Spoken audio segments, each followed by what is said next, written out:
Hello, beautiful moms and entrepreneurs.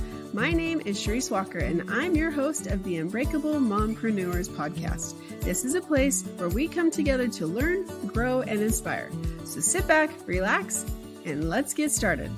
Hello, Unbreakable Mompreneurs. Today I'm here with Fran Bailey, and she is an energy consultant, but does a lot more than that. And so I'm excited because sometimes we just feel down, or we feel like we're just barely treading water and we just don't know what to do, or you put your happy face on, but inside you're just crying. And she is going to be on and she's going to talk to us about the importance of energy and healing and so many other things. So Fran, without further ado, would you mind introducing yourself to us?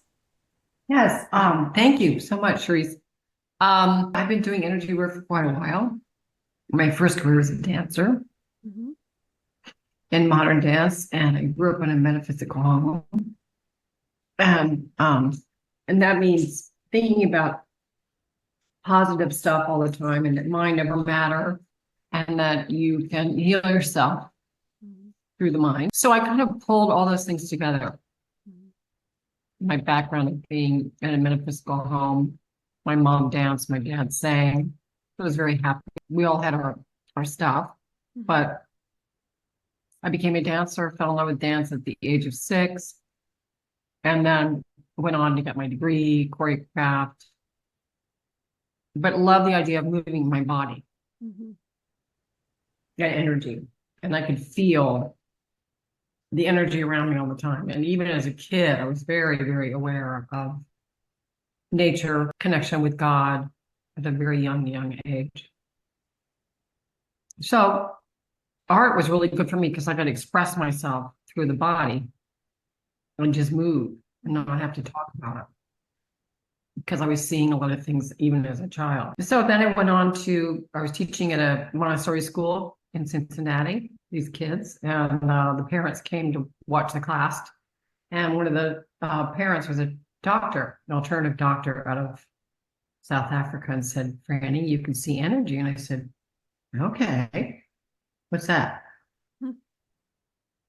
So I studied with a woman named Rosalind Briere out of California, who is incredible medical intuitive, and I learned her system, gathered that information, was an energy healer for 12 years, had a near-death experience at age 12 that sort of changed my spiritual awakening.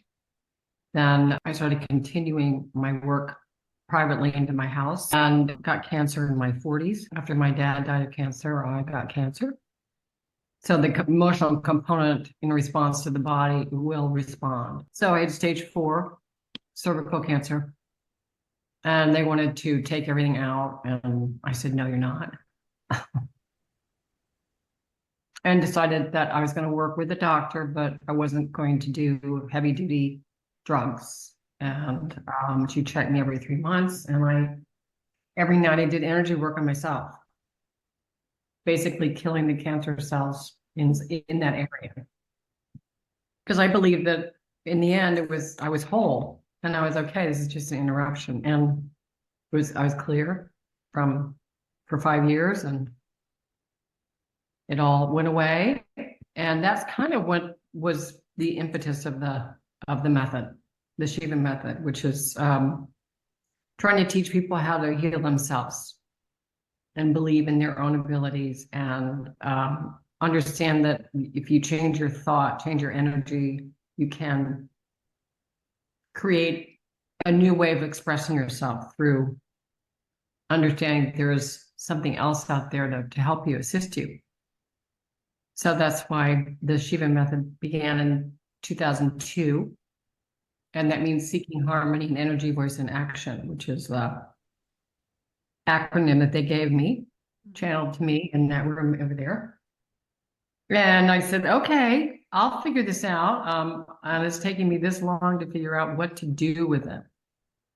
So it's a very simple technique, has to do with the body work, deep meditation, the chakra system, Enneagram, which is a study of the personality, and then soul connection. So it's all those things in one. And it's very, very simple, easy to do.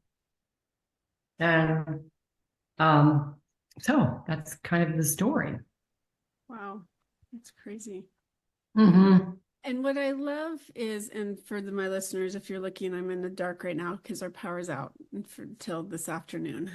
Bad storm yesterday. So if I'm dark, that's why. But what I love, and maybe it's a metaphor, I guess, living in the dark, because a lot of times we live in the dark. And I remember attending this conference where this guy, he talked about breath work, he talked about different things, and how with your cells, because our cells shed and turn over every so many time. No, all I know is that information comes through the chakra system every hour and a half. So and you're constantly moving this, whatever is out there through your body. Okay. Well, I want to get to the chakras in just a sec, because that's something else I think is important to talk about. But my point is, because it regenerates, our cells are constantly, our skin sheds, our cells shed, and some die and others, they grow again. And so if you can regenerate healthy cells versus the unhealthy cells, I have heard so many stories like yours that through energy work, they have been cured from horrible cancers that should have taken their life. And for some people, you've lost a loved one to cancer, or you are experiencing that yourself.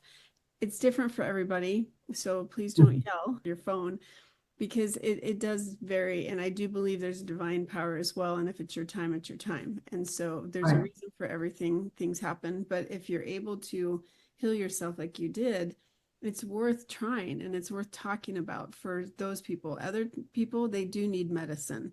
Like, I'm going to the doctor today. I have a massive ear infection. And so there is a time and a place for doctors. I go to them frequently. Oh yeah, absolutely. That there's also alternative medicine. I mean, for me, I swear by the alternative in terms of, I used to deal with massive migraines every single day, debilitating, where I'm like in a corner just crying because it's so painful.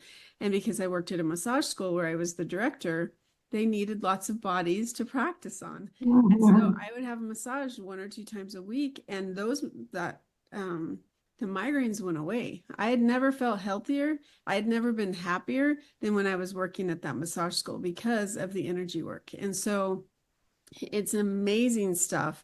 And that's why I was so happy to have you on. Thank you. So, and I think what you do is so powerful. And I wish the insurance companies would have more to do with the alternative, because I think we'd be happier, healthier, and a lot less expensive. Right. Yeah, I think it's trying to head that way, at least. So tell us about, what are chakras? Tell me what that means and why they're important. Well, I think I was introduced many, many years ago to this system where, a lot of meditations are, you go out of your body and you become ungrounded. So with the chakra system, it's an in-body experience. So there are 7. Everything has a chakra system. Everything is almost like a spine. Like a cell has a formation. It's the same system. Each chakra has a meaning and a purpose, and they call them psychic centers in the middle of the body, inside the spine. And it's a Hindu perspective of the wheel. The wheel. So it's a circular thing in 3D. So you're looking at it from either down or in the front of you. First chakra at the base of the spine, it's survival. Second is about creativity, which is pubic bone to belly button. So you want to always try to have that creative center open, so there's freedom. Third is the empowerment, belly button to diaphragm, is about the self, the authentic self, not the ego self. Then there's the heart, is love, which is at the chest, including the arms and hands, self-love, community love. This is response, 5th. 6th is clairvoyance and intuition. And then 7th is connection to soul or source. So all this information that we perceive and what we get and we navigate through, all information passes through these centers every hour and a half. So if there is information that that is emotional, was kind of breaks your heart, or let's put it this way, affects your ego. Like someone said something kind of nasty to you, so your third chakra sort of collapses. It sort of collapses. So when you study, meditate, then you scan your body. Oh, the third chakra should have shut down. So I need to release that thought or that impression that person has on me so that I can get back to myself. Wow. So let me give you an example of somebody who can be very, very negative, right? And it's somebody that you love, that you hold dear, but they're negative and they have negative energy. They just seem to be angry all the time. And if you talk to them or you say something and they don't want to be doing the activity that they're doing, but they're having to do it, so then they lash out at you and they get angry. How do you push that negative energy away or try to help them have more positive energy? Is it possible? Well, that's a really good question. And I think especially during these times, so much information is coming at us so quickly. And we are being asked to clear a lot of old energy. Yes. We are demanding of us to do that. The more we hold on to karma, old stuff, the harder it is for us to function because we're not dealing with what's happening inside. So that anger comes out because they don't know what to do. So they lash out at somebody else because they're not dealing with their own stuff. That's number one. Number two, that's just maybe how they navigate through life. And we've all had those people where we try and it drags us down and drags us down. So it's not yours, it's theirs. Right.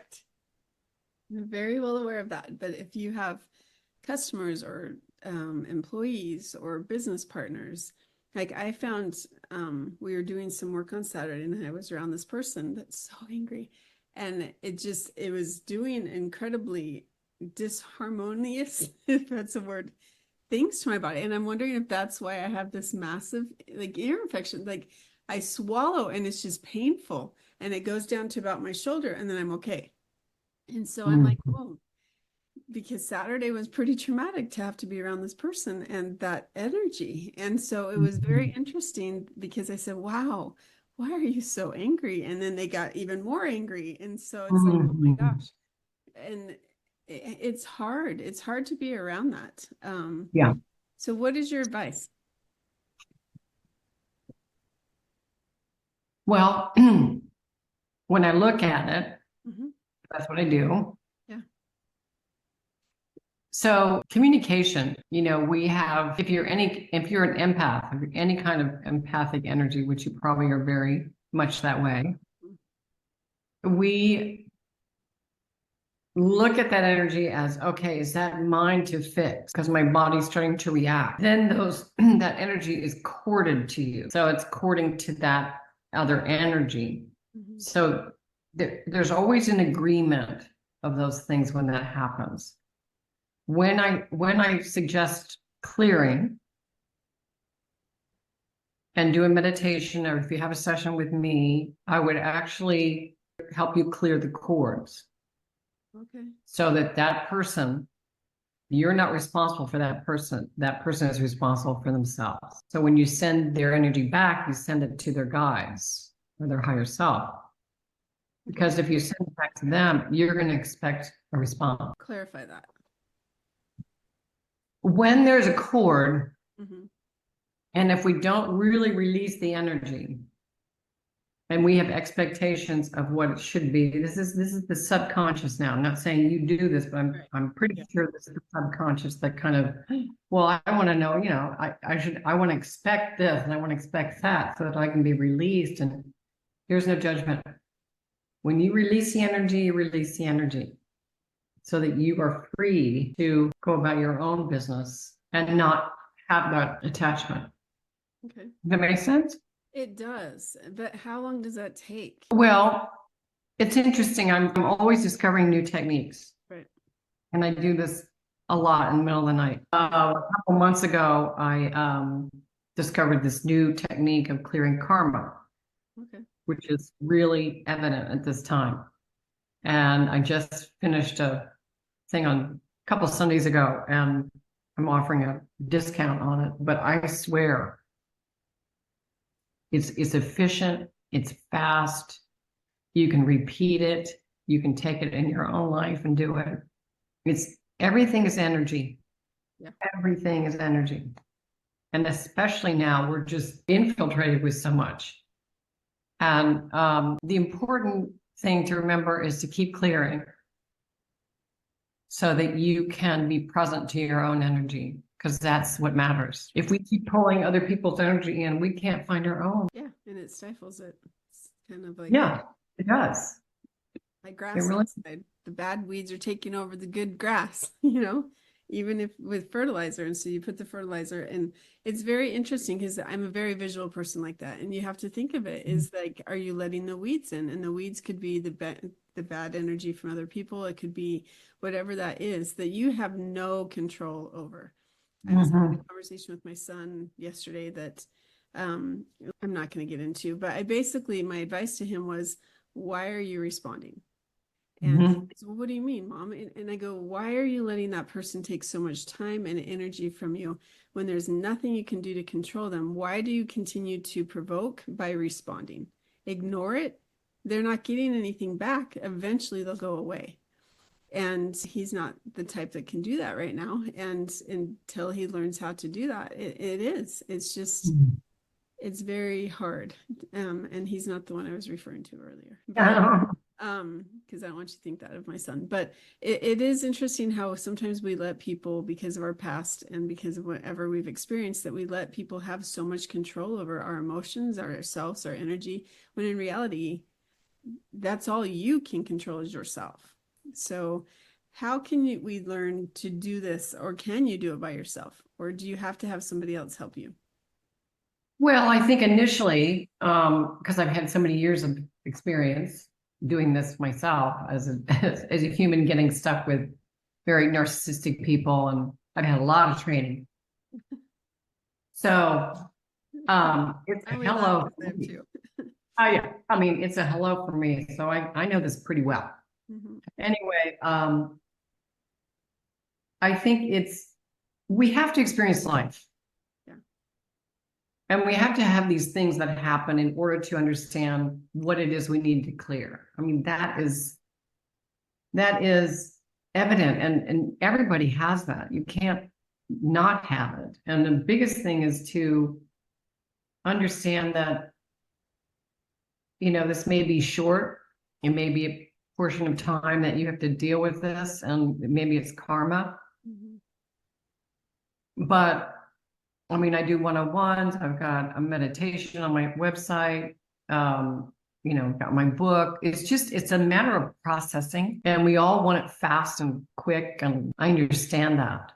But the most important thing is you ask yourself the right questions, like staying grounded and present in your own energy, because this is what I do. You have to stay grounded in order to understand the energies around you. You have to stay in your energy to observe. You become the observer and understand how to do self-inquiry. That is huge. And that's a discipline, but it's like just like you told your son that wonderful advice. You take that advice and you put it in your life. I mean, it was brilliant. So it's the same thing. It's like we have to understand that we sometimes need the help, and that it's okay. And in life, these situations that come up sometimes just seem so big and so large that we can't find our way out. But there is a way out. Number one, there is no guilt or shame about where you are or what you're doing. That's the worst thing that we can do. So that other person has no acknowledgement of what they're doing. You don't know what's going on in their life. Right. It could be just whatever, but they are not dealing with it. They're just, just throwing it out there. Unconsciously, they're doing that. So sometimes you just have to let them go and let them have what they need to do by themselves, because sometimes we just can't help people. Right. Especially if they don't want to be helped, I think. And And that's Oh, yeah. if you've got the bad customers. There's some customers that you're never going to be able to please, no matter how much you try. And the more they're used to it, you walk all over, they just love to just create chaos because they get what they want. And Mhm. there's some people like that, and there's nothing that you can do. At those times, you just have to say, you know what, thanks, but no thanks. It's not worth it. And here's my boundary. But for the others, like, what's your advice to somebody who is just really feeling like they just don't have energy anymore, and they get up every day, they keep fighting to just make it through the day, and they do all the little tasks that they're supposed to be doing, but they're not progressing. Like, they're not, I want to be making this much money at this point, but yet they're not getting to that point because they don't have that plan. They're just stuck, and they're just trying to get through the day because they're kids that they have to make sure they get off to school, and then homework, and then cleaning the house, and then cooking, and then, oh, we have this whole business over here. Because that's what I talk to a lot. I was actually just, as I was driving home, talking with a lady who's just doesn't know what to do. She's in a bad place in her life, and what do I do, and how do I get out of it? So what's your advice to those people that it's like this hamster wheel? Nothing ever changes. They're just on their hamster wheel. The first thing is to look at the hamster wheel, to actually look at it and observe the pace in which you are in it. Are you running quickly? Are you running the same? What is it that will diminish the running? What is it that will lessen? If you look at the image of the wheel, right? And then you stop it moving and you put in that circle, you put a subject in the center of that circle, which means possibly the way you were loophole, the thinking that you're having, the thought that it's never going to end, that I can't get out, that's what I do to help you clear that. So in other words, doom, maybe attached to doom, and it's just a time period where it's just like, okay, I gotta get out of here. But if I start unleashing and get out of the box and understand that at my own pace, I will observe the wheel. And if I want to change the wheel, then I have to address me. That's good. Yeah, I have to address me and forgive, don't blame, don't shame, be in neutrality in order to make a shift. Yeah. So you talk about karma, and I've always heard karma is the word that if you give it out, it's going to come back to you. And so bad juju or not. So what is karma when you use the word karma? What does it mean? Well, I think karma is a lesson. We all have our lessons. Can you hear that? Can you hear that? Okay. Karma is our lessons, or our lessons. So if we didn't finish the karma with a relationship the life before, then we're going to repeat it in the next. So what this time period is, because the veil is really thin, we are moving really fast into this new energy. So that's why all this stuff is coming up for a reason. I mean, this is not wrong. You know, everybody's going through it. Everybody. I don't care who you are. Stuff is going to come up because it has to, in order for us to move into this new direction of positive, peaceful, loving world. I think that, for instance, I'll give you an example. I'll give you an example of what I did this morning. Okay. So this is how fast I'm learning how to clear the karma. So I've had this sort of cough, and I'm tired, and my body's saying, okay, I got to slow down. Something's up.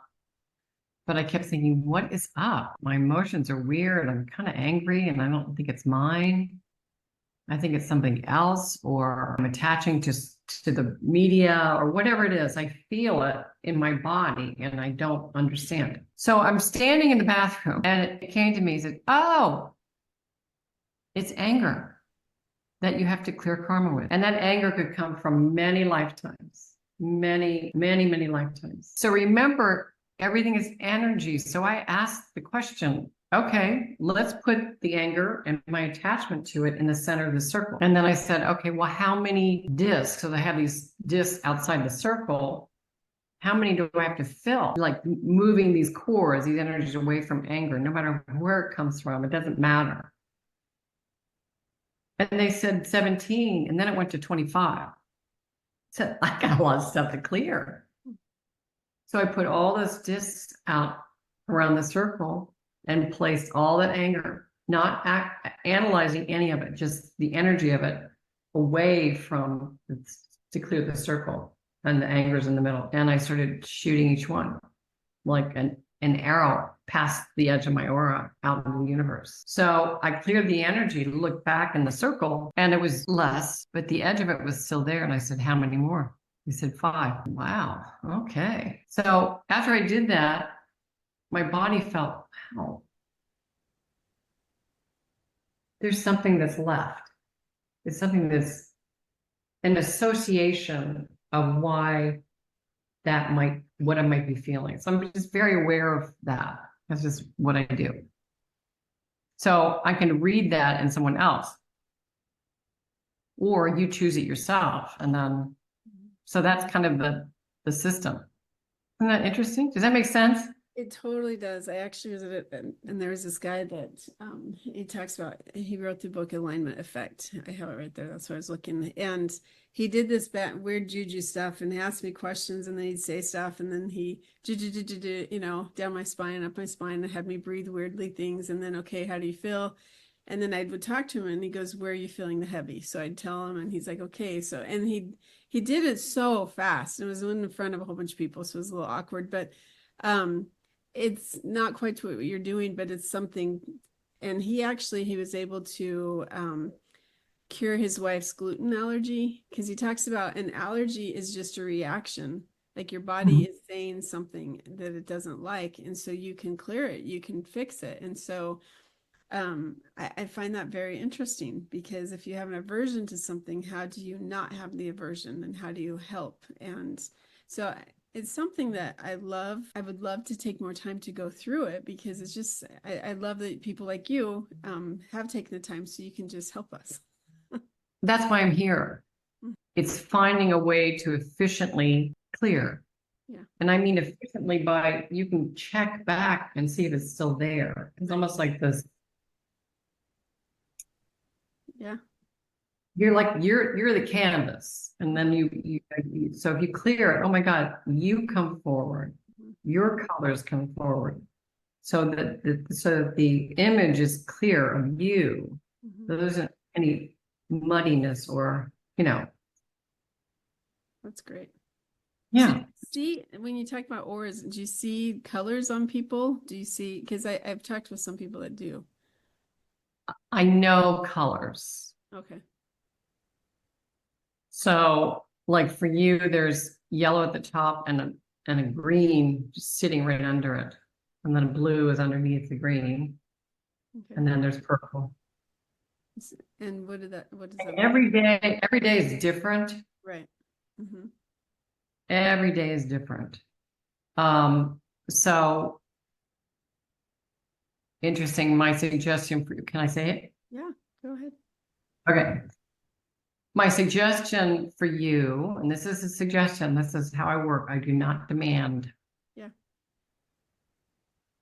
My suggestion and observation is that the yellow is a lovely yellow, and that's a wonderful gold to have. But if you look at the chakras, and if you look at the what the yellow represents, and the third chakra is here. So you're still dealing with that situation that happened on Saturday. So your ego is kind of like, it's getting hit. So you can say, thank you very much, I've had enough, and send it back. I need me. And even when I start saying that, now your green and purple, blue is coming forward. So just eliminating that, not eliminating, acknowledging the association of color and emotions and the probability of shifting your energy can do amazing things like that. Yeah, it does. Yeah. I liken it to a little child or a puppy dog or a dog, period. Yeah. Yeah. The dog can get kicked by someone and it's going to come right back, and they just love you and they just want to be with you. And children are very resilient as well. And so it's, if you can let it go and stop dwelling on it, then you just have such a happier life. But that's where you have Trust to me. learn trauma. And it doesn't end. So this experience that we're having as humans, Yeah. even at this level, where I'm advanced, I would say, because I'm old, um, it still comes up. Right. You can't get away from it because if I don't do it, how do I expect you to do it? Right. I just do not understand. This is really, really, really important. There are a lot of healers out there that do not do the work. And they just think they run from their ego, and it just makes me it just makes me so angry because that's, the person is coming, that's vulnerability. And anyway, Mhm. I think if you can be true for yourself, then you become the real healer. Life isn't perfect. Neither am I. Mhm. I like that you say that because I was talking with one of my clients yesterday, and as a realtor, I can walk into somebody's house and say, okay, I want you to do this, this, this, this to get it staged and ready to go, or I'll hire a stager. But then you come to my house and it's like, okay, do as I say, right? And Yeah, right. a planner or a doctor or a psychologist, it's easy to give the advice, but you have to live the same or it doesn't work. You're in discourse or not discourse, but what's the word? You're not harmonious. I can't think of the Yeah, word. not right. Yeah, So right. So what advice would you give? Say that you're sitting on a park bench and your 19-year-old self comes up to you. You say it again? Right, say it again. Say that you're sitting on a park bench, just enjoying Uh-huh. the Uh-huh. world, and your 19-year-old self comes up to you and you start talking with that person. And what advice would you give that person? Well, first of all, a 19-year-old feels invincible, and I Exactly. don't even listen because I sure didn't. Mhm. I mean, I listened to what I was experiencing, and at 19, I was, pretty wild. Not wild. I just said, I'm going out. I'm going. Mhm. So I would say the best thing that I would say to myself or say to you. So you're talking to your 19-year-old self. So what you Okay. would say to your 19-year-old self? Okay. You're lucky to be alive. It's true, because you did. Yeah. I mean, I think that somehow I knew that the experiences that I had would be part of probably what this is, because I put myself in situations where I experienced so much at one time Okay. because I needed to learn, and I needed to learn really fast.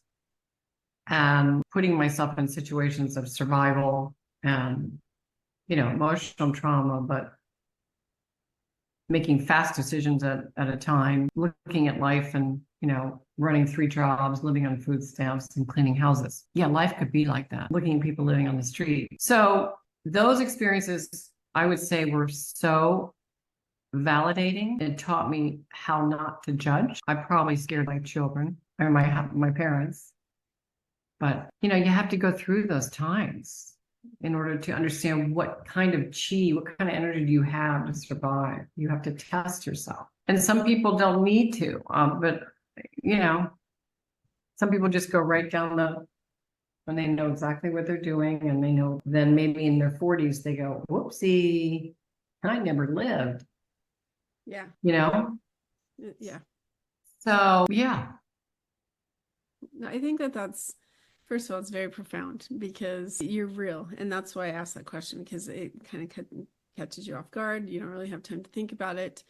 But it's also, we live our life, and I believe everything happens for a reason. And so I do believe that God has directed me where I'm supposed to go if I listen.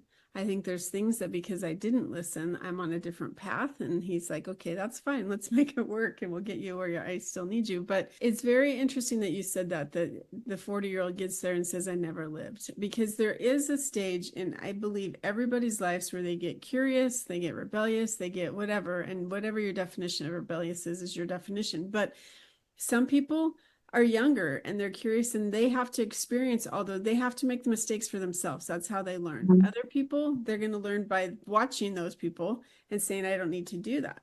but there's still going to be things that you go through in your life because that's what we're here for. That's the purpose. And I think that eventually you get to the point that if you can get in tune with yourself, that you can find that energy, you can find that peace, that joy, that comfort, which is my mission on this podcast, is to help you find that.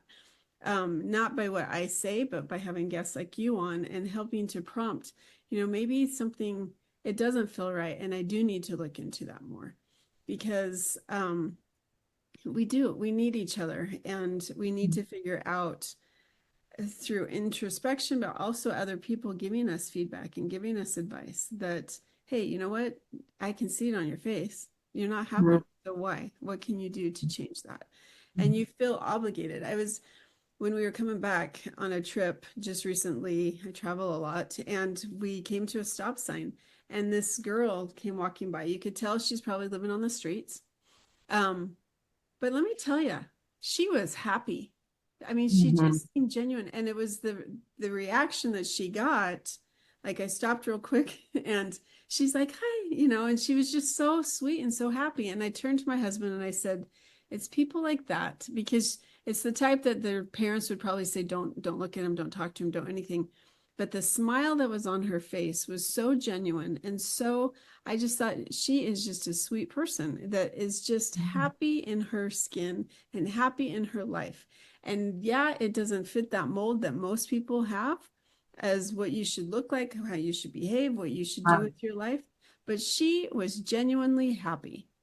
And that's what, it doesn't matter what anybody else gets to in life. It's where are you and how can you find that peace and happiness?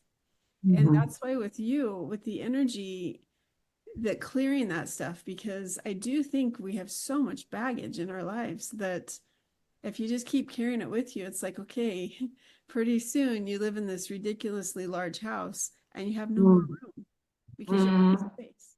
And that's your body. That's your baggage that you have to let it go. It's like, what's the character with the carrying the bag of dirty clothes or whatever it is. Charles, is it Linus? Charlie Brown. Yeah. Yep. Pigpen or not Pigpen. But Linus. I think it is Linus. Yeah, Linus. So I often had that image. So do I. Just dragging that stuff, and just you can see his body and the stuff that comes off of his body and the bag, and that's all the same energy. Right.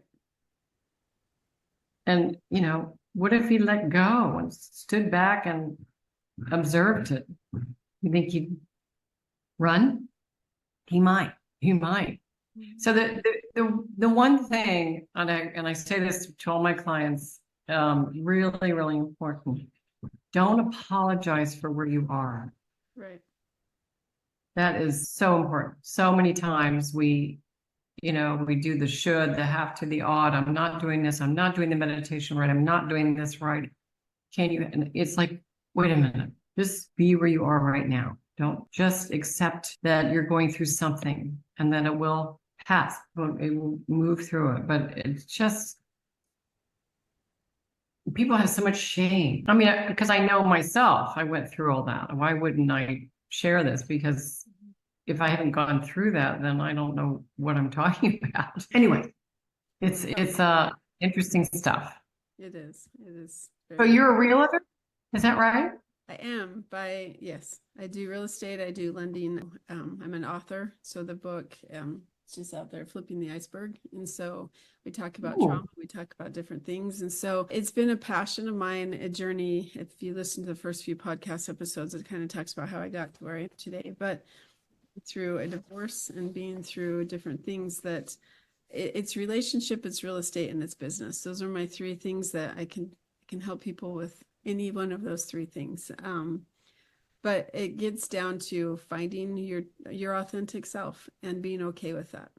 Because there's years of my life that surrounded by, I called them the mean girls. But it was hard. It was hard to live that because you're constantly being judged by what your kids were, how they behaved, what they acted like, because it was just chaos. And I look back now that our kids are all grown, and a lot of their kids did not live the life that they wanted them to live because they've gone their own way. And watching that transition from, humble pie, I guess is what the word is, that they've had to learn that you have control of yourself, no one else. And so stop trying to judge people and just love them. So right. Well, Fran, it's fantastic to talk with you and to have the conversation about the importance of finding your energy. And I hope, Unbreakable Moms, that you do. If you're listening to this, take a moment today, and instead of just trying to get through the day, take that moment and figure out, look at your hamster wheel and see. I love that advice. See how fast you're running. See what needs to change so that you can have that peace, that joy, and that happiness. Go out and make it a great day. Beautiful moms, remember, you are unbreakable. Keep illuminating the world with your strength, pursuing your dreams, and reveling in the splendor of motherhood. This is Charisse Walker, bidding you farewell for now. Stay tuned for more empowering conversations on the next episode of the Unbreakable Mompreneurs podcast. Until then, keep shining bright. Signing off with love, Charisse Walker.